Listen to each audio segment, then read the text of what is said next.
Wow. First, let me start in German. Guten Abend, everyone. So, for the next 60 minutes, probably a bit less, we are going to talk about reversing communication protocols.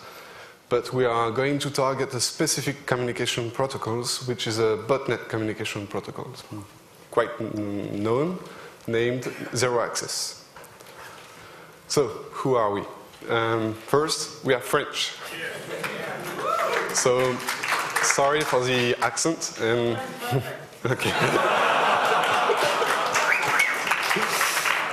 Great. So, Frédéric, just here, is an IT security engineer in France. He's specialized in reverse engineering, of course. And his field of interest are the system analysis and their hardening and the trusted computing. Me, I'm a PhD student, member of the Supélec Elite School CIDR research team. My advisors are Guillaume Yette and Ludovic May. Hello. And I'm specialized in intrusion detection, botnet simulation, and of course, protocol learning.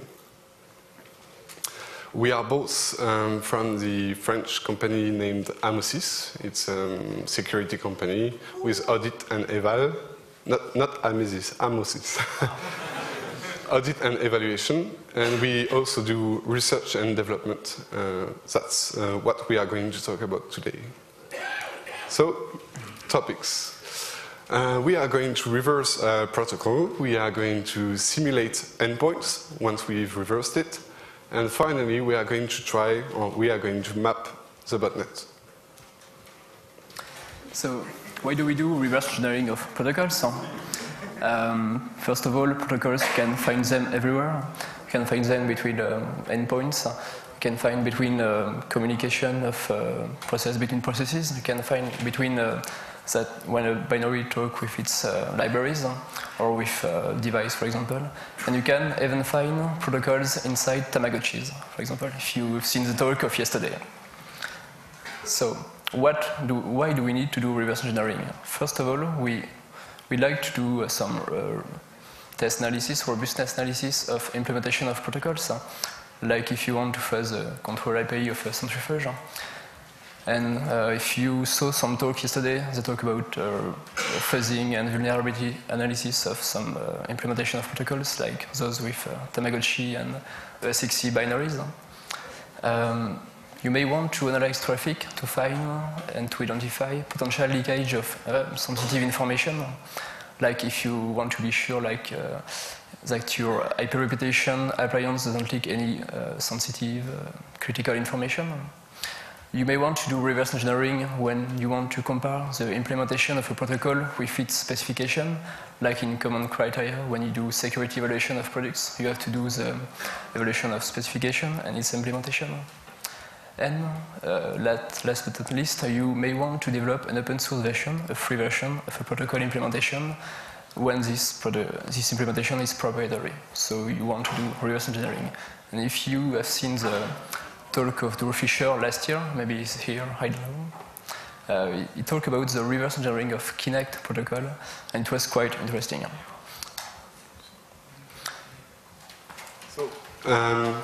So first we are going to present the current reverse engineering approach most of you may work with. Please, can you raise your hand if you've already reversed communication protocols? Or try to, okay? Don't move. Please, did you look like this when you try to reverse a protocol?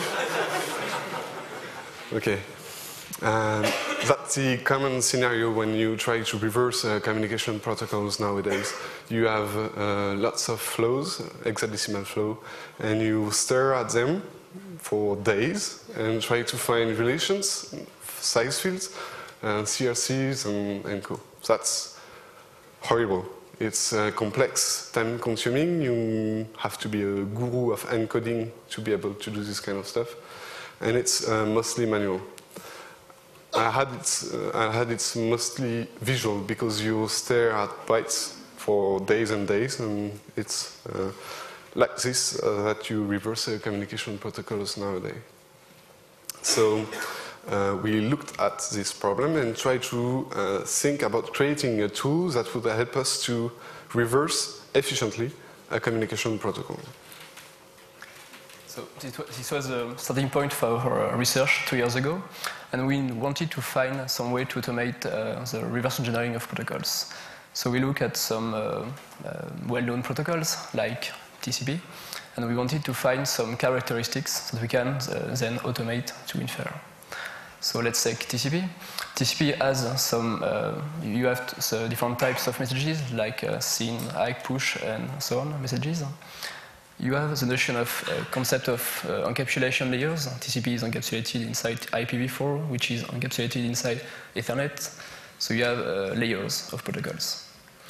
And inside the protocols, you have the notion of field partitionings. Messages are split in fields that have specific size, either dynamic or static. And inside those fields, you have relations. Here we have a specific relation with is the offset of the starting of the data. So it relies between two fields. And you have another kind of relation, which is inter-symbol or inter-message relation, like the sequence number and the acknowledgement number of TCP. And other kind of characteristic we can find, it's contextual values. It means values that are specific to the environment. And you have application level data of values. And last, you have some sequence of valid messages. It means the authorized list of messages you have to send to be able to talk with a real implementation. So these are some characteristics that are quite common in many protocols. So when you want to reverse communication protocol and to help the expert when he's reversing the protocol, you need to be able to automatically find all these informations. Okay? So in order to do this, we'll find a model which will represent a protocol, and we'll create a strategy or a tool which will help us to infer or learn the model. That's good. I'm part of an academic world, and I like models, like most of the academics. And this time is not a useless model. We've taken the model from Gerard Holzmann. It's a French, I think. He published a book, a very good book if you're interested in reversing communication protocols, named The Design and Validation of Computer Protocols, and he described protocols in 5 parts. You will see it's mostly academic work.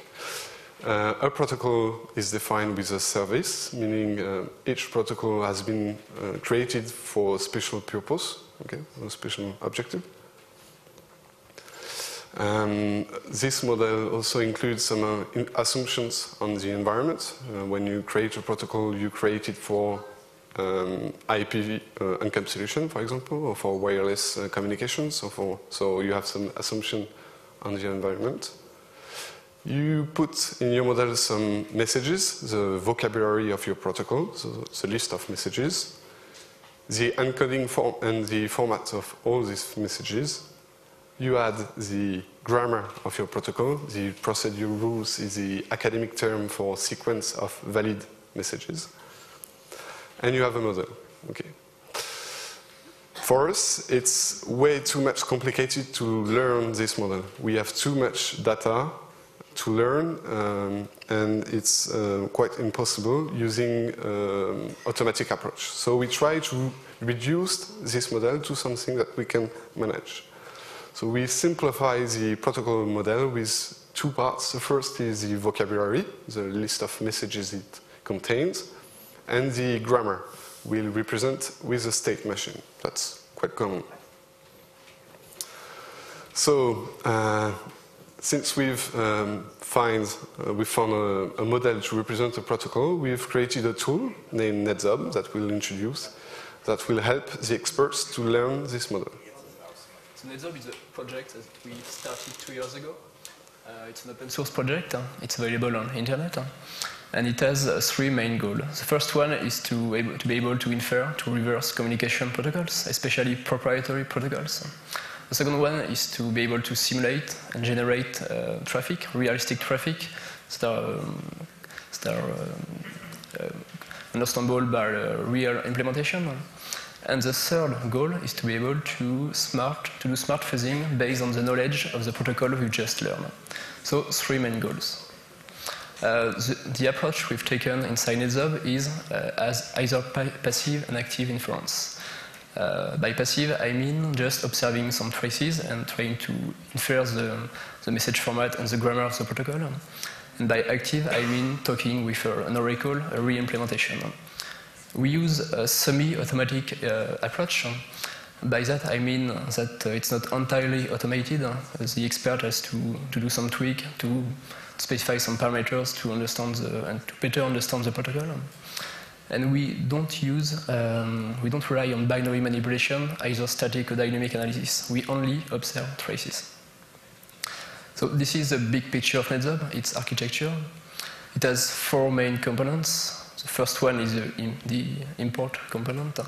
So we have capture and importer. You can capture network flow, IPC, inter-process communication flow. You can integrate files, XML files, and you can either capture API flow. I mean API flows that are taken from the OSPI project. So we handle those importer. You have the heart of NetZob, which is a protocol inference part, either vocabulary inference and grammar inference. And when you understand the protocol, you have reverse the protocol, you can either simulate and generate traffic, or you can export the protocol to a third-party product. For simulation, you can simulate a client, server, and you can do fuzzing. And regarding the export component, you can export to XML text format, and you can export in a few days, because it will be released in a few days, to pitch further and to Wireshark or Scapy if you want to dissect some proprietary protocols. So as I've said, it's totally open source. So it's written in Python. We have a pretty nice graphical interface. And we have also a plugin architecture, so it allows you to create some importer or exporters if you want to handle new captures, a new communication channel, or new third-party products, for example. And this project is available through many ways. This is a team that participates in NetZob. It's almost 12 people, and we have two main sponsors currently, Aimosis and the SciPelec school. With NetZob, we try to be at the state of the art in different domains, those 6 domains, and especially in reverse engineering of protocols, in grammar inference, and more for George, in the behavior analysis of botnet, command and control channel. So we try to be and to propose new way in research. So that was NetZob, the project. Now we will see how to use NetZob to reverse engineer the zero access control and command channel. So zero access is a well-known botnet, still in activity. I think it has been discovered in something around September from the last year. And it's 2 months ago, Sophos has mapped around 1 million zombies in this botnet. And like most of the current inactivity botnets, its objective is to gain money. So it's execute click fraud and Bitcoin mining to get money. And we are interested in the two. We've looked at the 2 versions of the rootkit, the binary, and we will, for this presentation, focus the latest version of the botnet. So you have a peer-to-peer management system in this botnet. It allows to share the peer directory or to share files, and it uses UDP and TCP to connect between each zombie. Okay. Inside each binary, you have a set of hard-coded bootstrapped IPs the zombie connect to these peers, and retrieves the peers directory, and can speak like any peer-to-peer protocol. So we are going to play with the peer-to-peer protocol. First, we have some requirements, of course.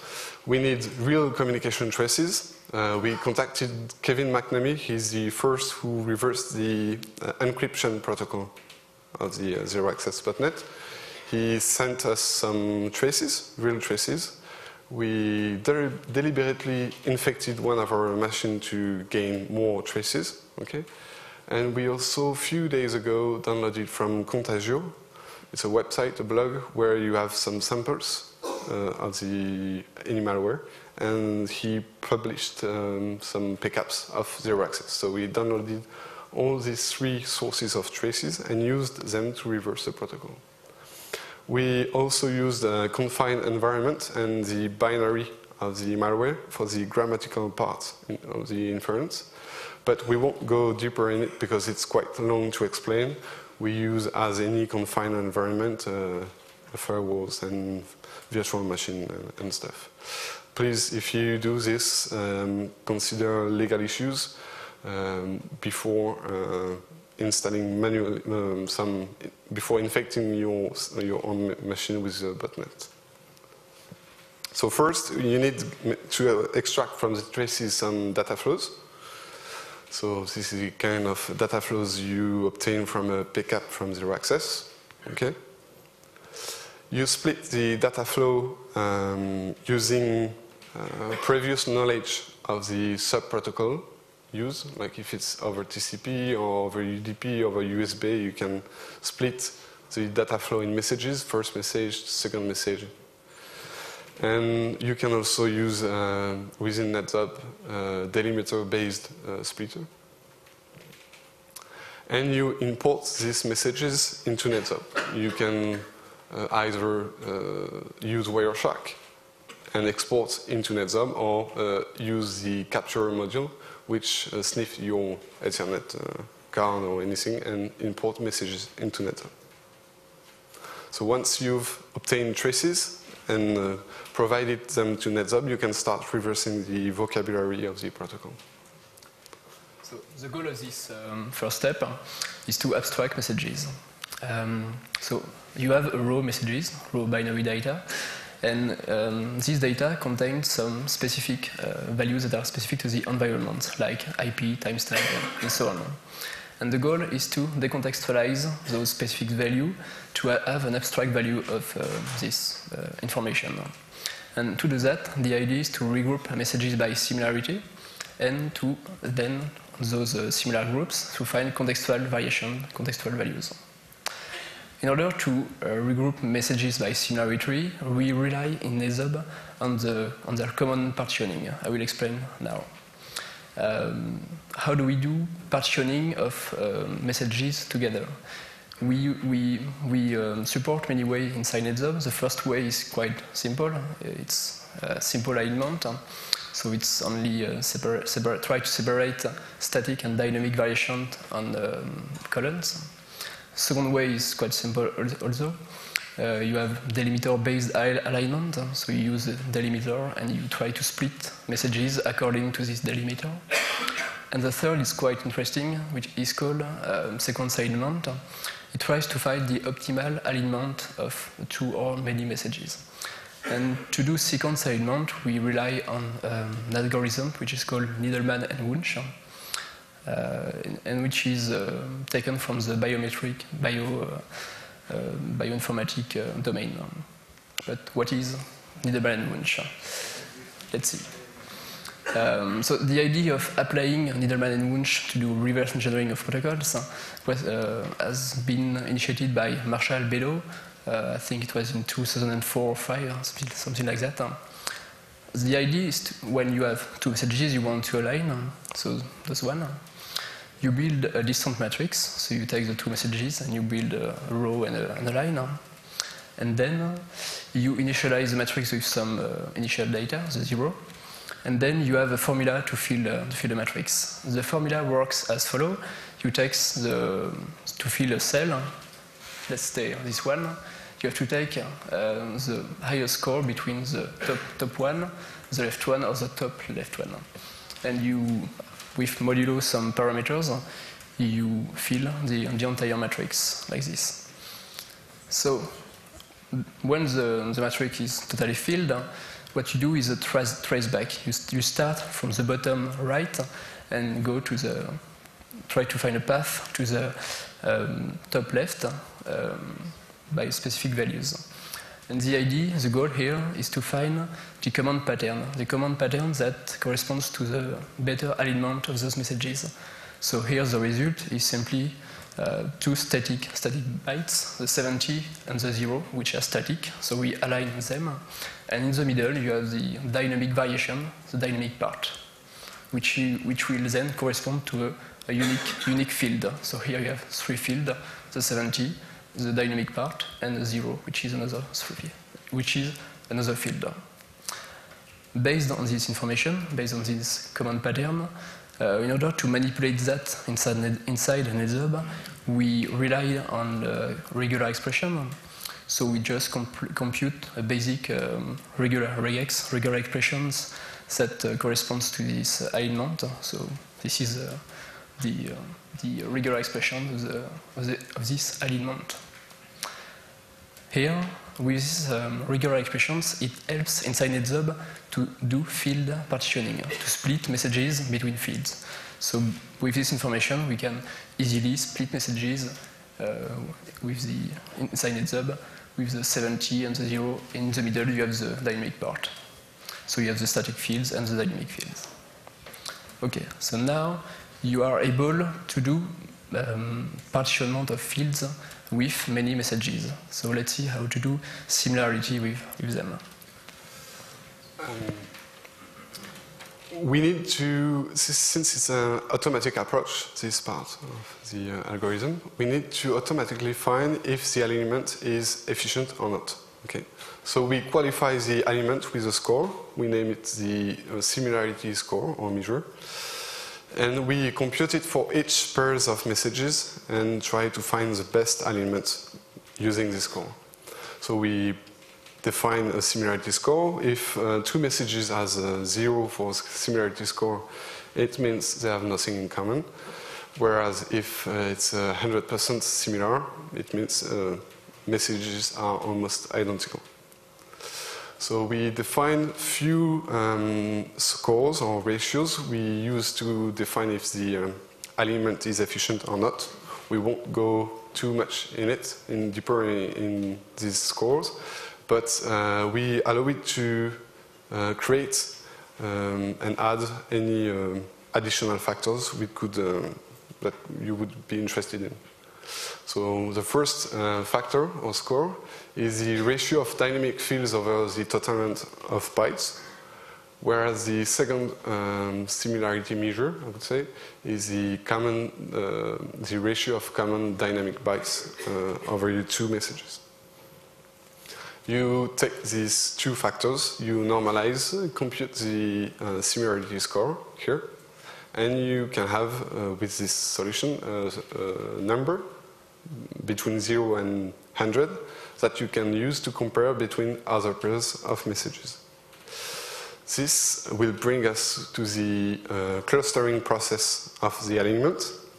So we use a UPGMA clustering algorithm, famous. It's a hierarchical clustering.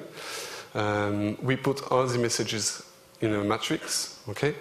We put the similarity score. So here, this message is 50% similar with this message. And we find the highest score and reduce by matching the messages the more common and reduce the matrix. Okay, it's an iterative process and it allows to find similar messages which have similar alignments. Okay. It creates similarity tree. It has a very difficult name in bioinformatics. I don't remember it. Phylogenetic tree, yeah.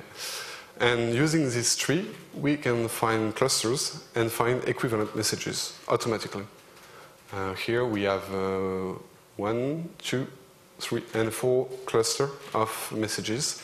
This means that all the blue messages are identical, for example, and the pink messages are mostly identical.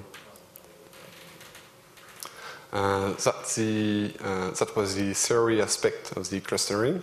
When we implemented these into NetHub, we used this kind of graphical representation. You have all the messages here, and on the left part, the clustering, so the groups of messages you are looking at. So once you've obtained clusters of similar messages, and once you've find fields into these messages, you need to understand what do they contain, what's the meaning of each byte into the messages. So before going further in inferring the characteristics of the field, let's see what is the model we use inside NetHub. The top part of the model is quite simple. You have raw messages. These raw messages can be split in layers, in protocol layers. Like, for example, you can have Ethernet and here IPv4.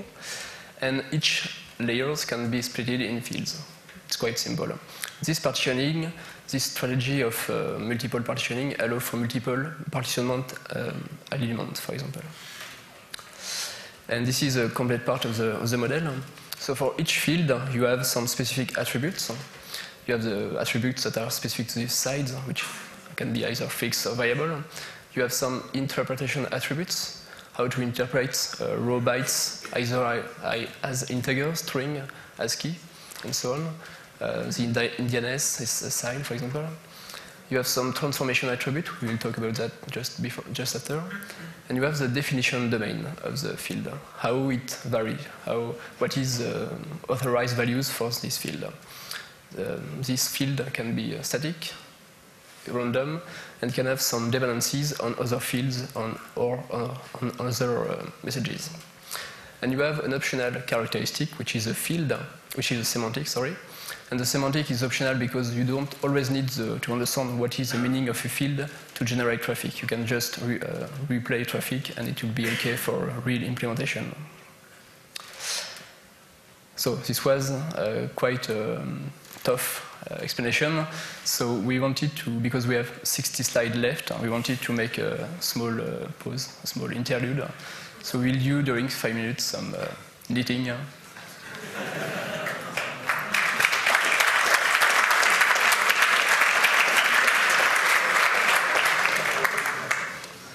I'm kidding. So, how does the transformation work?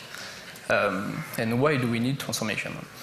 Because you have some raw binary data that are, we don't know what is it. And in fact, in reality, the meaning of those bytes is interesting when you have the clear text. So you can have encoded data like ZOR or the grammar SN1 encoded data. And you can have encrypted values, like if you have XOR-based encryption, like we will see just after. So we have some transformation to handle to obtain the clear text of the data we want to analyze. To do that, we have and we support transformation functions.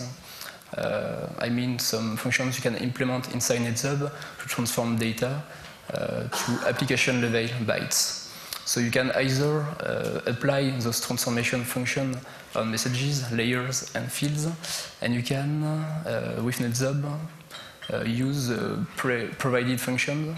We support some base 64 conversion and some zip completion function. And what is interesting here is that you can add your own custom transformation function.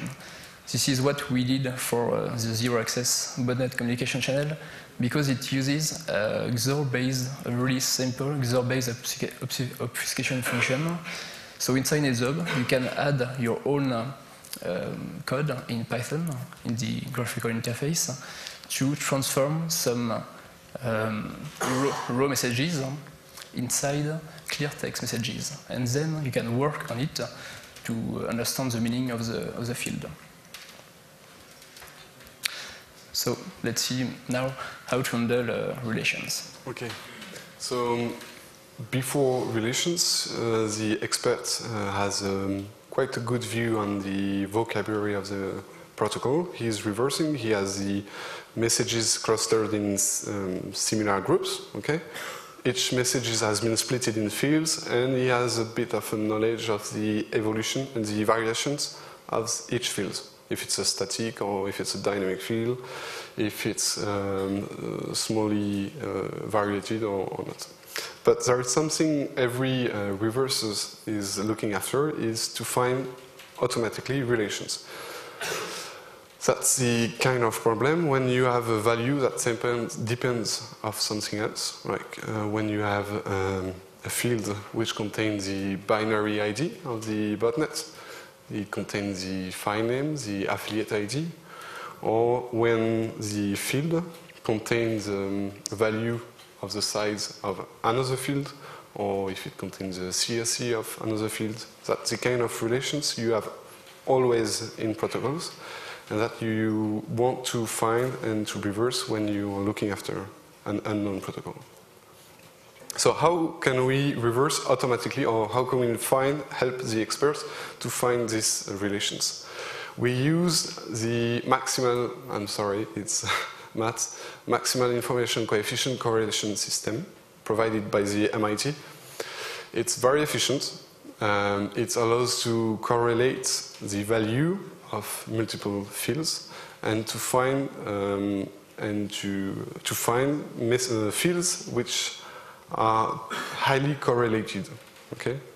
Once you have these pairs, you can qualify the kind of correlation and compute if it's a size field or if it's a CRC or something else. It's quite simple. For each field, you generate a set of data. Like you take the value of the field, you take the size of dynamic fields.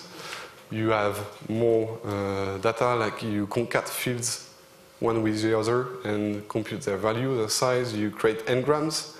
It's when you split data in short segments of 4 or 8 bits. Or we also consider the CRC value of a field or the MD5 value of the field, and therefore. When we have computed all this value, we find for relations between these values using the MINE algorithm. So we measure the dependencies between each pair and we rank pairs by the score. Two simple examples. We compute the MINE of the value of the first field with the size of the second field. The score is 1, the maximum. It means it's a size field. Okay? It's quite simple. Another typical relation is the CRC relation. We compute the correlation factor between the value of a field and the CRC32 of a set of fields. If it's a high score, it means it's the CRC relation. So that was for the normal relations in protocols.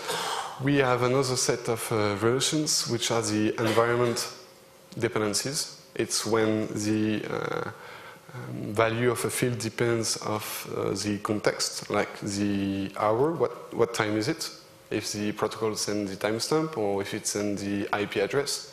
That's the kind of environmental relations you have in common protocols.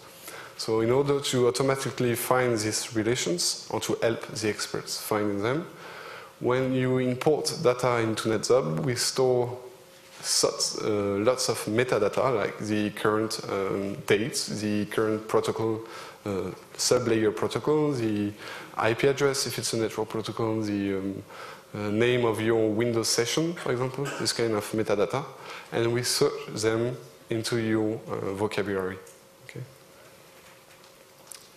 Okay, that was the vocabulary inference.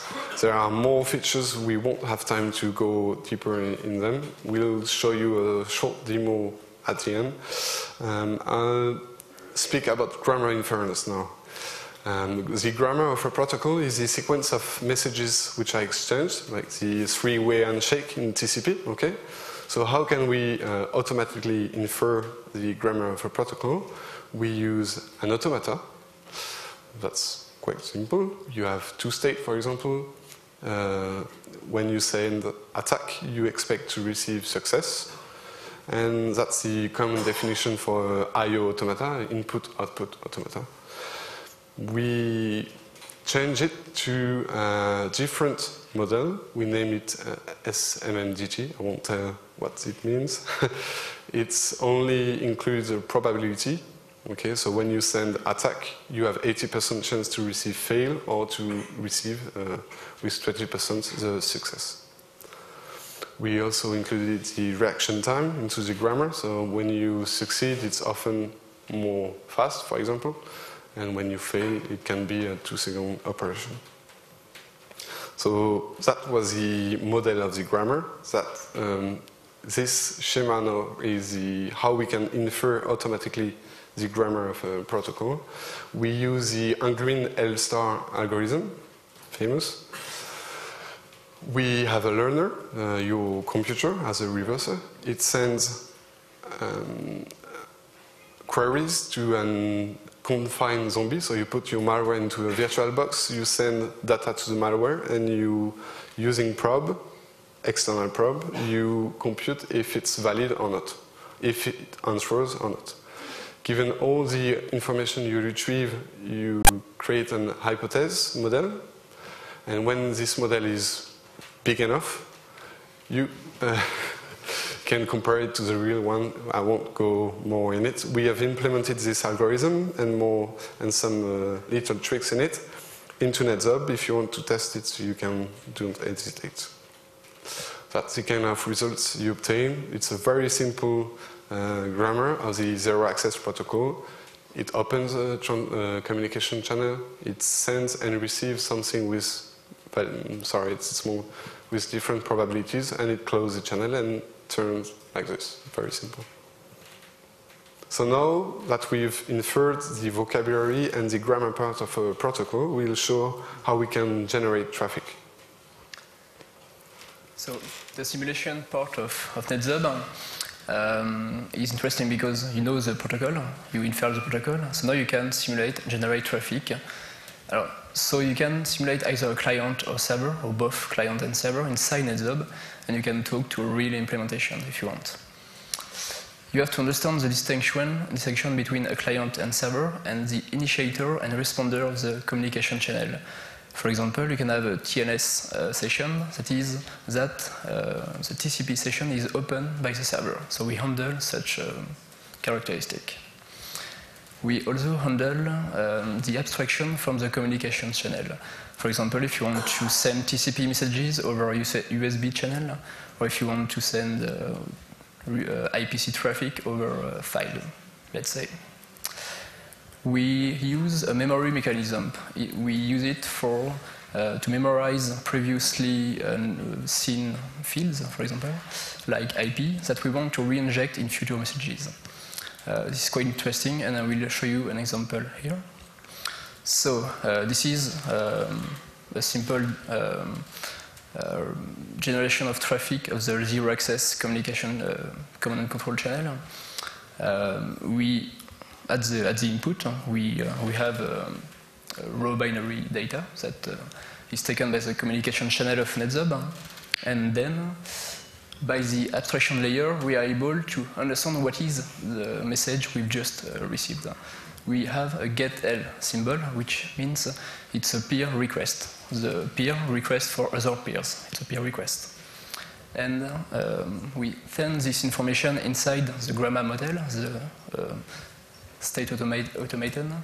And this grammar model tells us that if we receive the getL symbol, we have to send the retel symbol. So thanks to the model. And then we can we can send the retel symbol, but first we have to contextualize it.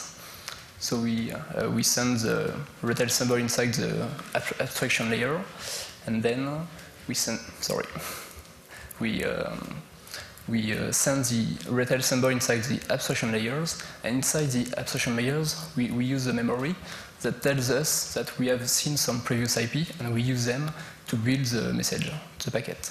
And then we send them inside the output device. Okay, so this was the simulation part of NetZob, and now we'll show you some demo. We didn't want to do it live, to do live demo, so we captured our screen during the demos before the current talk, and we'll show you the video. The first video is halfway, 2 times faster than the reality, only for timing problems, and the second video is a normal time. So here it's the NetZob application. We create a project. Sorry.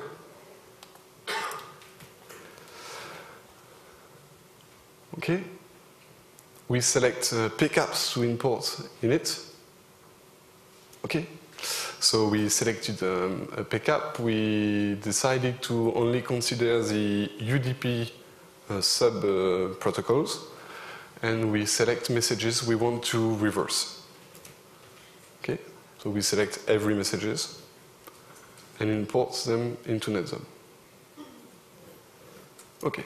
So that's the normal view for reversing a protocol. You have all the messages in a hexadecimal flow, and you will try to find all the stuff we've presented just before. So the first things every reverser do is to decrypt the protocol. So here we select the Kevin decryption routine and insert it into NetZob and apply it. So here we have the encrypted imported data, and here is the decrypted data. Okay. So we can close the encrypted and work on the decrypted. Here it's the byte distribution view. We have here the first byte of every messages. Here is the last byte of every messages, and their values are here.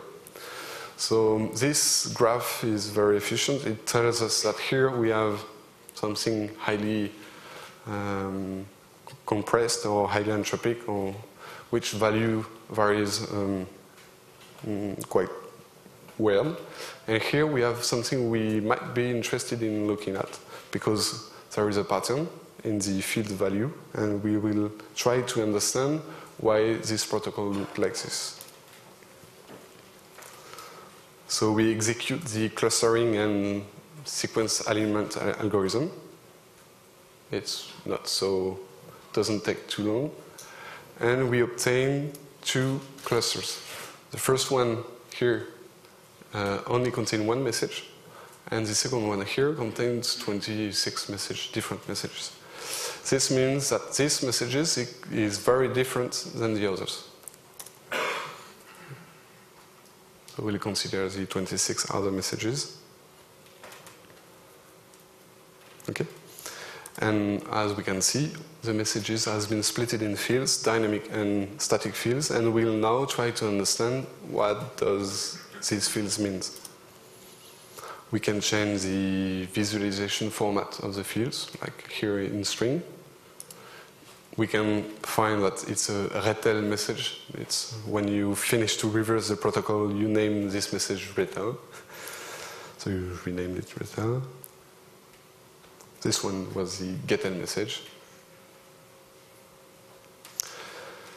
So we can come back to the byte distribution view and show that we've found a lot of fields in the specific part we were looking at. And now we'll execute the environmental dependencies research. This means that we're going to search for lots of different data into these messages, like the timestamps, the layer 3 destination address, or other stuff. And it tells us something like 83 occurrences found. We search for them. Okay. Here in green, it tells us that it's the hexadecimal value of the IP address we've captured. So we can say that this field, it's an IP field. We can change the visualization format. And we have here all the IP of the protocol. We can apply this to all the fields. And it's the peer exchange through these messages. Okay, that was a simple view of the reversing the zero access vocabulary protocol. And now we will show you how we can use this to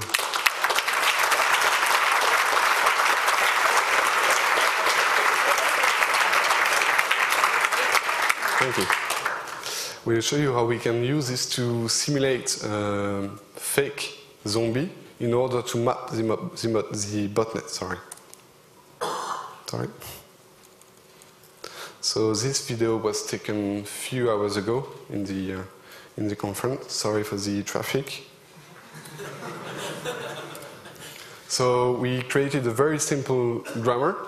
It opens a communication channel, send messages, and close the communication channel, and reopen it and open and send messages. So we are going to retrieve all the peers of the botnet just like this by sending GETL messages, parsing the responses, so the RETL messages, identifying in it all the IP address we received, and use them to reconnect to this IP. So that's the initial state of the grammar. We will start by the S0. It's the number of attempts and the time before opening the communication channel. That's the transition which allows to send a message and to expect something in response. And that's the close channel transition. Very simple. So based on this grammar, we will create a simulator, botnet actor. We give its name. We say it's an initiator, meaning it's our actor which will start the communication. Okay, it's us who will send the first message. We say it's an UDP client, and we say here the first that's a real botnet IP. So we'll first start by this IP and retrieve its peers and try to map the botnet based on this American IP, I think. Okay? Just before I show you that there is nothing Wireshark.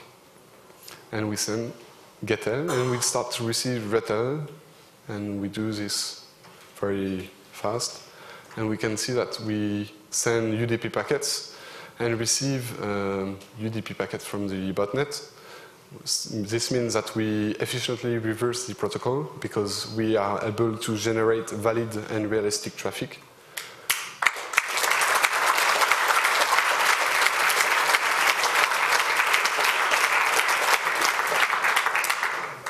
That's the GETL message we sent, and that's the response.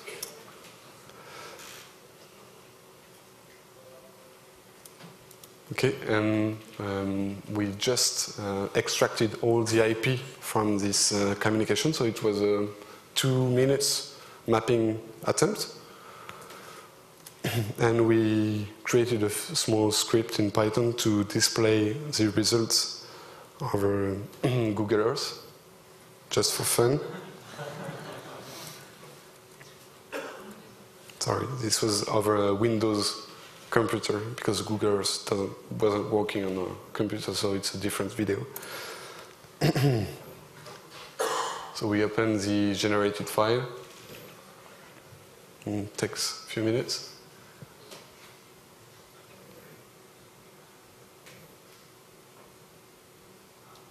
Okay. So it's a 2 minutes mapping of the botnet, and we have all the red points, which are the actors of the zombie.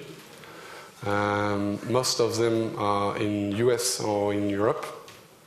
Here it's the US botnets. Here we didn't hide the IP address. I don't know if it will cause us a problem, but. And that's the Europe We will just have a look at the Hamburg city just to see if someone in Hamburg has been infected by the botnet. And yes, this IP has been infected.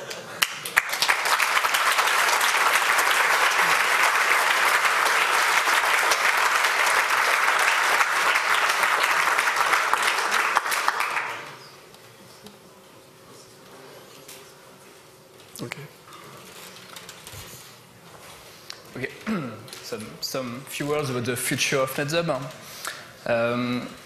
We saw the inference part, the simulator part, and now we want to focus on fuzzing proprietary protocols especially. So we want to insert the fuzzing characteristic inside NetZub, and this will allow to fuzz undocumented and proprietary protocols. We also want to support more communication channels. So if you want, especially and thanks to our plugin architecture, we can easily integrate a USB IOCTL capturer, for example.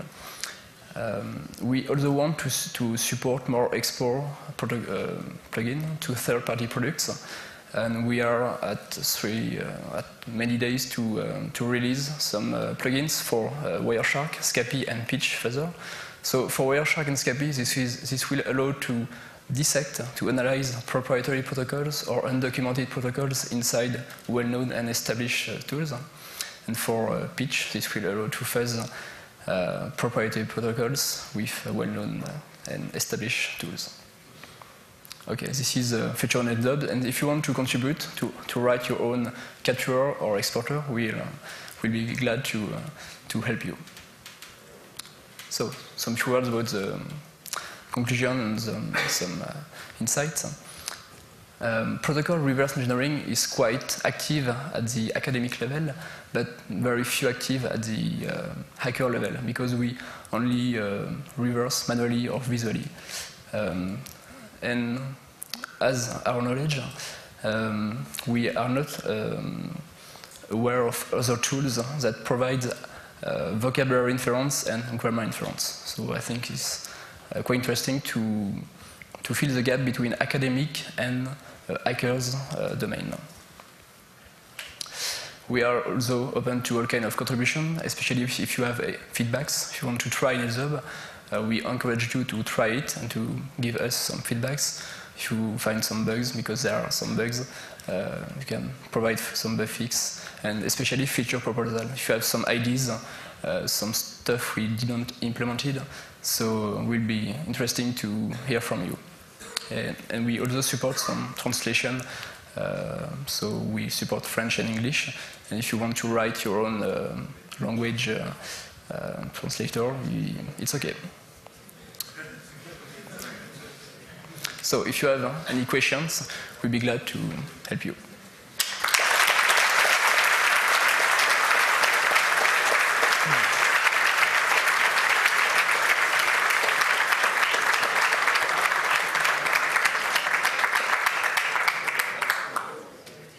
Thanks, George and Frederic. Welcome.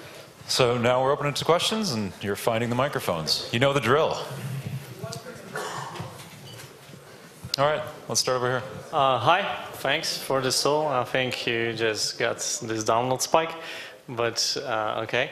I was wondering about the external dependencies. So for example, lots of protocols are timed, so dependent on the external clocks, for example. How well does your tool handle that? So the communication needs to be slotted, time slotted, for example. Okay. Time-based protocol are quite difficult, of course. It's why we edited the IO automata grammar state machine, and we added the reaction time coefficient into the transition between states. This means that if a message is valid only after a break of 10 seconds, we can create this kind of transition and support this kind of protocols. Have you tried it on some time protocol? Yep. Any more questions? Hi, first, it's an impressive work and thanks. The second is that the protocol you showed us is essentially a binary protocol. What about text-based protocols? Yep. We think that binary protocols are more difficult to understand. So here we showed quite interesting protocol because it's well used in malware activities, but we can easily work on the text-based protocol, especially with the sequence element, because binary protocols it's better to use a simple element or a delimiter-based element. But for text-based protocol like HTTP, FTP, ERC, it's really easy to use sequence element. So you have a really good understanding of the fields partitioning, and then it's quite easy to understand the meaning of the fields. Thanks. And we have a question from the internets. We have 2 questions. Let's do one at a time. 3. Okay, the first one was, what does a ZOP part of NetZOP really mean?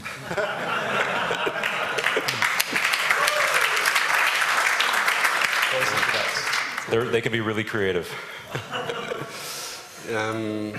It means officially network modelization by reverse engineering. You need to find letters and you combine them and it creates network.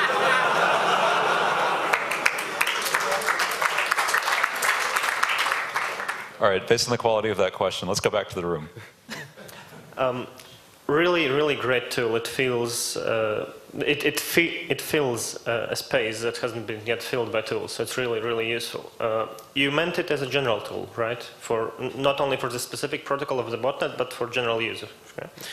So, are you planning to implement protocol decryption? It also wasn't really clear from the presentation, from the video, how you decrypted the protocol using this tool. I have, of course, Skype in mind, which has heavy encryption before even you can start looking at fields. Okay. It's not magic. We cannot reverse the decryption routine of the protocol. So in this example, in zero access, someone gave us the XOR-based obfuscation algorithm, and we inserted into a transformation function, and we apply it to the communication protocol. So we don't decrypt automatically the messages, but we'll help you to try different kind of encryption, and we'll help you to try to apply in different orders. You can change everything, the endianness, the byte order and everything, and you can apply different kind of algorithm. But we won't be able to find automatically the private key of the Skype or something like this. So there is some kind of interface to do that, to enter the algorithm yourself. Yeah, there is in the slide. There is we've shown how we created the transformation function, and this was the decryption the place where you can put your Python code to decrypt a field, a layer, or all your messages. And I'd also like to add a note that I think this tool is quite universal. You can actually, it looks to me, you can actually use it for mapping wire protocols. For example, JTAG, some custom protocols and stuff like that. Yes. Thanks. Yeah, we really would like to apply this tool to any kind of protocol, not for language protocols, but for informatic protocols. I think they can, it can apply to files, to configuration files, for example. It can apply to IPC exchange. It can apply to network messages, of course. But for any kind of communication protocols, you can use it to be more efficient into your work. All right, let's take another question from the internets. Second one is NetZOP usable as a Python library, API, or just through the GTK UI? It's not yet implemented, but we really would like to create an API and to be able to use only your Python console and to reverse your protocol without the graphical interface. but it has not been yet created. So the internets have redeemed themselves. Oh wait, I think you're here first. Okay. Great work. Can't wait to try it. Did you say there was support for reversing binary file formats as well, or? Yes. Yeah. Yes. Great. Thanks. Welcome. And that's how we like the questions here, short and sweet. Okay, thanks. Really great work from my perspective. The thing is, you started to invent this method to reversing a binary protocol. So the thing is, you can only start to with a method if you have some binary stuff on the one side and one clear text stuff on the other side. What do you do to prove that it works? You use TCP itself, or what was it? You mean if you really reverse the protocol, if you understood the protocol? How to prove the correctness that your method is working? A way to be sure that you really understood the protocol is to use a simulator engine and to talk to a real implementation. And if you can talk to a real implementation, and if it answers you, and you can guide it to a specific state in the state machine, I think it's a good proof that it works. I know completely that it works, but you have a start point from something binary, and then you have something, I think on the other side, more or less a clear text like TCP, or everybody knows how TCP works. So what you used to start this, only the proof that the point on the other side is reacting to you, or I want to see in the end. I want to see how powerful this tool is.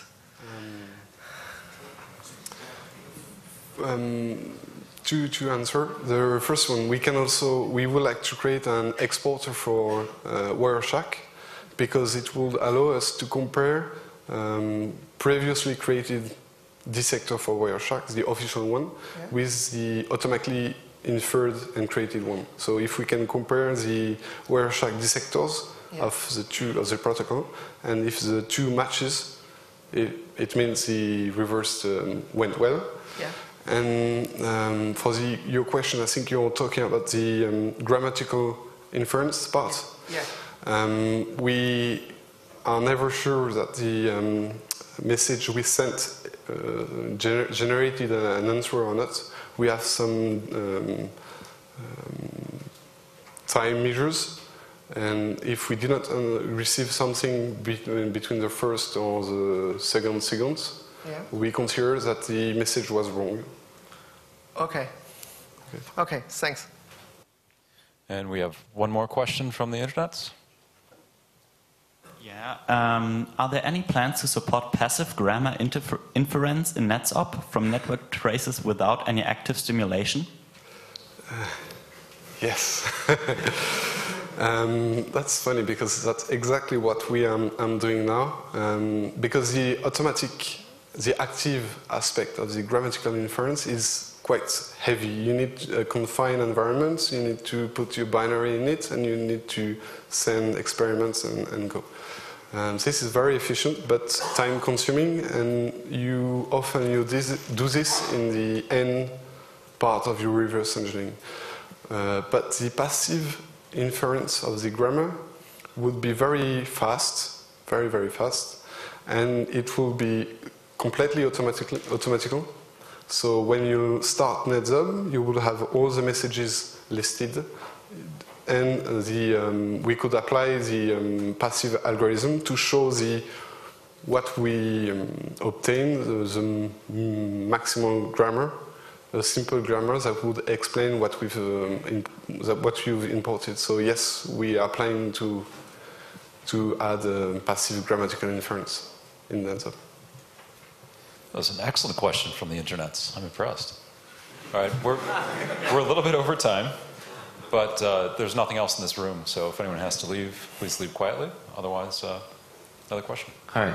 how can I protect my botnet from being detected by your system?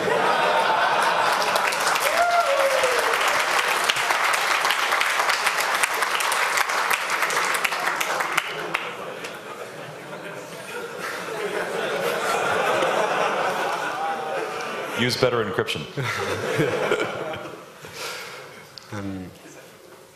I would say you have to try. You have to try the tool, and it will help you to perhaps do these kind of things. More public key. Yes. Is there a mechanism to feed this into intrusion detection systems and so on? This is also our plan to work on generation of IDS rules based on the reverse engineering of protocols. So we will try to work on this in the next year, but it's too early for now to say more thing about it. Yeah, but it's very interesting, and we really want to do that. Yeah. The Bro IDS. Sorry. The Bro IDS has a perfect API which will allow to insert our protocol in it. So we are looking at it. Any more questions? Anyone is here? Okay. One person will ask two questions. First, how does NetSub handle IP fragmentation and TCP fragmentation? And the other one was, can you import XML files, not only PCAP? Okay. For the first question, it's very simple. We use the libnids, the library, to reconstruct the fragmentations, but we are not very interested in dealing with this for the moment, but we plan to work on it to be more efficient. And for the second question, of course, you can import binary files, PCAP files, but also any string files, like ASCII files, like an XML or anything. Any more questions? Yeah, if nobody bothers. The internet would like to congratulate you for making your work open source. And I should ask you if you are aware of Canapé, because IRC is questioning itself whether both the two tools are getting or aiming at the same goal in a way. I think Canapé is quite complementary to NetSub. It's a very two different approaches. Here we try to provide algorithm to help in the inference of protocol, in semi-inference of protocol, in semi-automated inference of protocols.